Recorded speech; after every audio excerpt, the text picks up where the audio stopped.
Doctrine in Context, Audio Script Genesis, Chapter 6, First Print, Audio Series, Opening Doctrine in Context, Book 1 of 66, Genesis, Chapter 6. Genesis chapter 6, read aloud. When man began to multiply on the face of the land, and daughters were born to them, humanity increases. The sons of God saw that the daughters of man were attractive, and they took as their wives any they chose. Boundaries established by God are crossed. Then Jehovah said, My spirit shall not abide in man forever, for he is flesh. His days shall be 120 years. God limits human life. Mercy and judgment move together.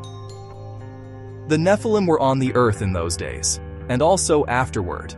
The text records their presence without speculation. When the sons of God came in to the daughters of man, and they bore children to them, Scripture states the fact and moves on. These were the mighty men who were of old, the men of renown. Human greatness is noted, not praised. Jehovah saw that the wickedness of man was great in the earth. God sees clearly. And that every intention of the thoughts of his heart was only evil continually. Corruption is total. And Jehovah regretted that he had made man on the earth, and it grieved him to his heart. This language communicates God's sorrow, not human limitation. So Jehovah said, I will blot out man whom I have created from the face of the land, man and animals and creeping things and birds of the heavens, for I am sorry that I have made them. Creation is affected by man's sin, but Noah found favor in the eyes of Jehovah. Grace appears. These are the generations of Noah. A new section begins. Noah was a righteous man, blameless in his generation. Righteousness is defined by relationship, not perfection. Noah walked with Elohim. Faithful obedience is emphasized. And Noah had 3 sons, Shem, Ham, and Japheth.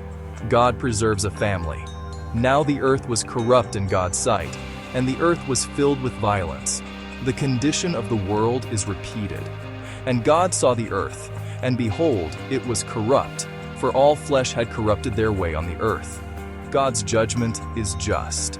And God said to Noah, I have determined to make an end of all flesh, for the earth is filled with violence through them. Judgment is measured and intentional. Make yourself an ark of gopher wood. Rooms shall you make in the ark, and cover it inside and out with pitch. This is how you are to make it. I will bring a flood of waters upon the earth to destroy all flesh. But I will establish my covenant with you, and you shall come into the ark, you, your sons, your wife, and your sons' wives with you. And of every living thing of all flesh, you shall bring 2 of every sort into the ark. You shall take with you every sort of food that is eaten. God provides for those he saves. Noah did this. He did all that God commanded him. Obedience closes the chapter. This concludes Genesis chapter 6.